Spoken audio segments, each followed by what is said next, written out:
Хүмүүс 60 гаруй жилийн өмнө анхны хүнээс сансарт илгээснээс хойш өнөө хүртэл 700 орчим хүн сансарт нисэж үзсэн. Янз бүрийн орны хүмүүс янз бүрийн хугацаагаар ажиллаж байсан ч нэг ч хүн сансарт төрж байгаагүй. Хүн төрөлхтөн 2001 оноос эхлэн сансарт богино хугацаагаар амьдарч эхэлжээ. Тэгвэл бид дэлхий дээр биш, сансарт төрсөн бол ямар байх вэ? Бидний мэддэг бүх зүйлс, агаар, татах хүч, дэлхий тэр чигтээ байхгүй. Зүгээр л сансар огторгын хүйтэн, харанхуй өршөөлгүй нөхцөл. Баг зэрэг аимшигтай сонсогдож байгаа биз? Бүх хүмүүс дэлхий дээр төрсөн учраас сансар төрвөл ямар байх тухай мэдэхгүй. Зөвхөн таамаглаж л болно. Учир нь сансарт гарахын тулд бие биелтрийн болон сэтгэл санааны өндөр түвшинд бэлтгэгдсэн байх ёстой. Жишээ нь татах хүчгүй нөхцөлд ажиллах дасгал сургуульд усан дотор явагддаг. Ийм бэлтгэл нь мэрэгжлийн сэлэгч тамирчнаас дутахгүй хатуужил төсвөр төвчээрийг шаарддаг. Харин жирэмсэн хүний хувьд ийм хүнд бэлтгэлүүдийг хийх хараахан боломжгүй. Энэ мэт олон шалтгааны улмаас НАСА болон бусад сансрын агентлагууд өнөө хүртэл сансарт жирэмсэн эмэгтэйг нисгэж байгаагүй. Үүнээс гадна жингүүдлийн нөхцөлд жирэмсэн болох магадлал маш бага байдаг. Татах хүчгүй үед үрийн шингэн болон өндгөө эсүүд хоорондоо нэгдэх үйл явц алдагдана. Дээрээс нь жингүүдлийн нөхцөлд үргүдэлд хүрэх боломжтой. Хэрв сансарт жирэмсэн боллоо гэхэд үр хөврөлт шаардлагатай шингэн болон цусны урсгал тасалдах учраас хүүхдийг тээх, үр хөврөл хэвэн хөгжих бараг боломжгүй гэж хэлж болно. Жингүүдлийн нөхцөлд хүний биед хэрхэн нөлөөлдөг талаар олон төрлийн судалгаа хийдэг. Гэхдээ урт хугацааны дараа яг ямар үр дагавар төрж болох нь одоогоор тодорхойгүй. 2001 онд нэгэн судалгаа хийжээ. Сансар руу 20 ширхэг хээлтэй харахыг илгээсэн бөгөөд эдгээр харахнууд бүгд хэвэн хэмжээтэй зулцах төрүүлсэн. Харахнууд жингүүдлийн нөхцөлд булчингийн масаа төдийлөн алдаагүй ба харин зулцгануудаа ийм нөхцөлд хөхүүл сургахын тулд 5 хоногийг зарцуулсан байна. Хүний биеийн 60% нь уснаас бүрддэг. Энэ ус дэлхийн таталцлын нөлөөгөөр доош татагдж байдаг бөгөөд хүний дотоод үйл ажиллагаа хэвэн явагддаг. Тэгвэл жингүүдлийн нөхцөлд биеийн шингэн доош татагдахгүй. Бид жигд тархдаг. Тиймээс дотоод үйл ажиллагаа дэлхийнхээс арай өөр болдог байна. Сансрын нисгчдийн талаас илүү хувь нь жингүүдлийн нөхцөлд тохиолддог сансрын өвчнөөр өвчлөдөг бөгөөд энэ нь дотор муухайрах, бөөлжих, орон зайн баримжаагаа алдах, толгой өвдөх гэх мэт янз бүрээр илэрдэг. Нүдний орчим хавгнаж, үүнээс шалтгаалж харааны асуудал ч үүсдэг. Үүнээс гадна дахиан хөлний синдром гэж бий. Хүний зүрх цусаа бие рүү шахах үед дэлхийн таталцалд биеийн доод хэсэгт цусан хангамжийг хүргэж байдаг. Гэтэл жингүүдлийн үед цус хөл хэсэгт бага очдог. Тиймээс сансарт удаан жингүүдсэн хүний хөл масаа алдаж сул дорой болдог байна. Тэгэхээр хэрв сансарт төрвөл ямар хүүхэд гарах вэ? Сансарт төрсэн хүүхэд биднээс нилээдгүй өөр болж магадгүй. Жингүүдлээс болж ургийн өсөлт бага байх учраас туранхай нарийнхан хөл гартай, бүлтгэр том нүдтэй болно.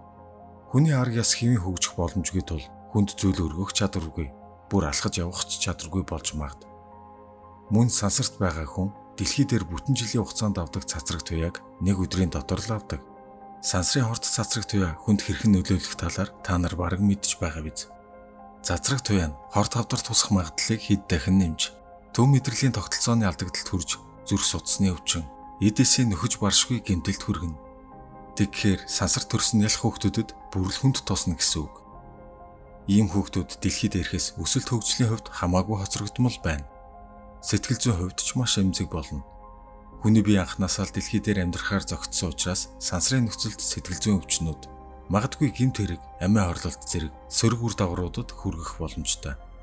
Байгаль дэлхий гэж мэдэхгүй, ан амьтдын талаар ойлголтгүй, зөвхөн сансрын үлгөөр бүх амьдрал нь хязгаарлагдсан учраас хувь хүн зан аашийн тал дээр ч тийм сайн хүн болж өсөхгүй байж магад. Тэгвэл хэдүүлээ сансрын станцаас арай хол яваад үзье. Хэрв хүн саран дээр төрвөл яах вэ? Чиний амьдрал дэлхийхээс 384 мянган км-ийн зайд эхэлнэ. Маш нэмгэн агаар мандалтай, агаарын даралт бараг үгүй. Цацраг туяаны түвшин дэлхийхээс 1000 дахин их. Наран талдаа нэмэх 120 градус халуун, харин шөнөдөө хасах 133 градус хүйтэн. Гэхдээ саран дээр задгаа сансрыг бодвол татах хүчтэй. Гэхдээ тэр нь дэлхийхээс 6 дахин бага. Уух ус, амьсгалах агаар энд байхгүй учраас бүх зүйлс сансрын бааз дотор л явагдана. Саран дээр ургийн хөгжил дэлхийхээс хамаагүй удаан явагдах учраас ээж чинь чамайг бүтэн жил гаруй гидсэндээ тээн. Чамайг тээж байх хугацаанд сар бүр ясны нэгтрлийнхаа 2%-ийг алдана. Тиймээс төрөх үедээ арцхны яс хугарах аюултай учраас байгалийн бус аргаар төрүүлэхээс өөр аргагүй. Бас булчингийн маасаа алдах тул чамайг төрүүлэх үйл явц маш хэцүү, бас эрсдэлтэй байх болно. Дэлхий дээр хүүхдүүд төрөхдөө арцхны ясаар багтаж гарах хэмжээтэй толгойтой байдаг. Харин сарн дээрх хүүхдүүд илүү том толгойтой болж магадгүй. Мөн сарны хүүхдүүдийн арьсны өнгө өөр байх болно. Бидний арьсанд дагуулдаг меланин хэмээх бодис нь биднийг нарны цацрагаас хамгаалахад тусалдаг. Арьс чинь хэр бараан байх тусмаа илүү их хамгаалттай болдог.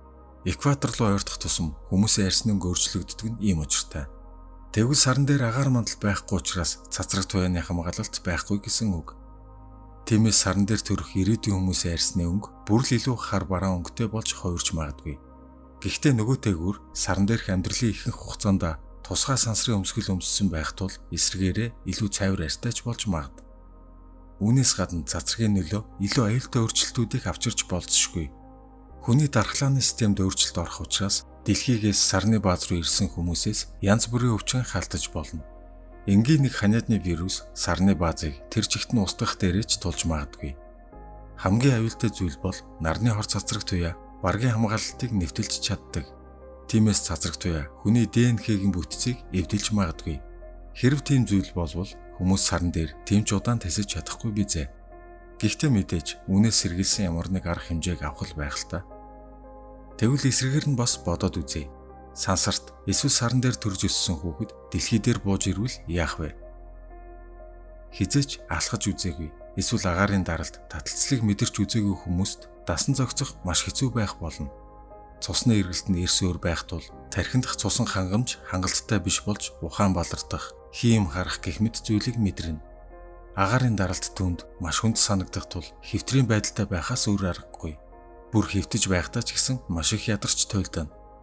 Цусны даралтыг зохицуулдаг рефлексүүд нь сарны таталцалд тассан байх учраас босох гэж оролдох тусам толгойч нь эргэж ухаан балардах болно. Ийм байдалтайгаар хэдэн 7 хоногоос хэдэн сарч болж мэднэ. Тэгэхээр сарн дээр амьдрах нь одоогоор тийм ч амархан зүйл биш гэдгийг хүмүүс ойлгож байна. Хүмүүс сарн дээр байнга амьдрах гэхээсээ илүү бусад гариг руу явахдаа дамжин өнгөрөх сансрын бааз болгон ашиглавал илүү үр дүнтэй. Ер нь ойрын үед сарыг дахин судлах, хүмүүс буулгах зорилготой олон төслүүд хэрэгжиж эхэлсэн.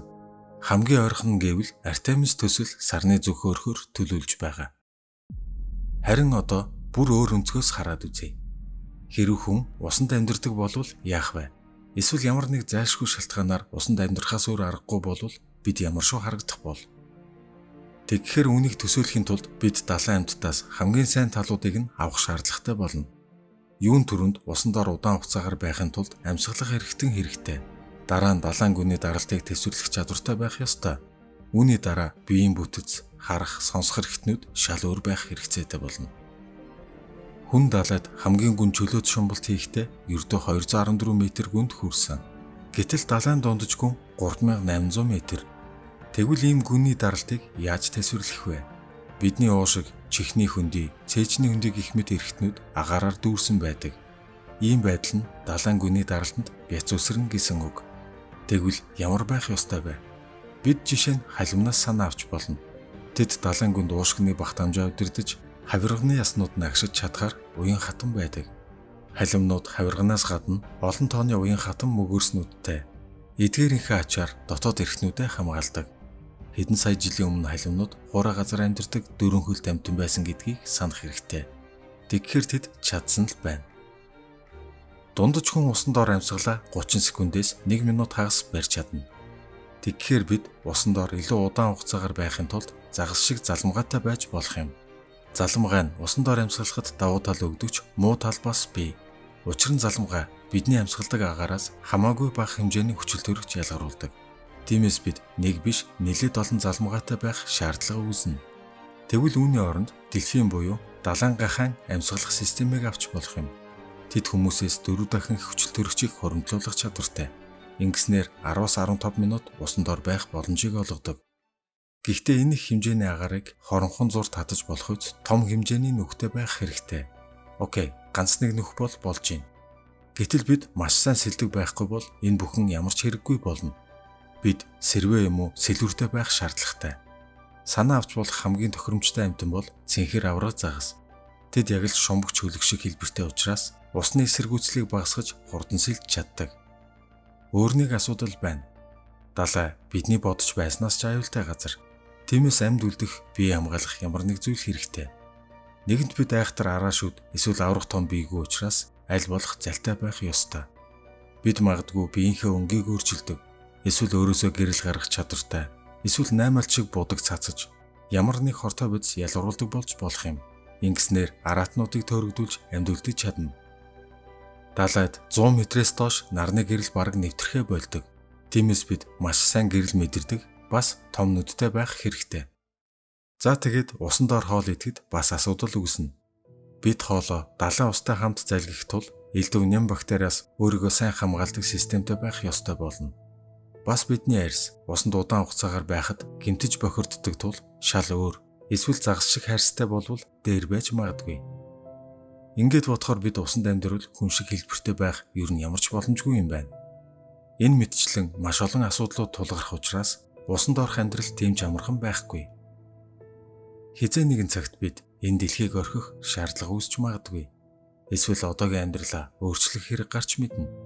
Гэхдээ тэр үедээ л энэ талаар нухацтай бодцгоё. Цаг нь тулахаар цаад тарих гэдэг айхтар эргэтэн чинь юу ч зохион бүтээчих юм билээ. Өнөөдрийн сониуч дугаараа ингээд дуусгая. Бичлэг таалагдсан бол лайк, subscribe.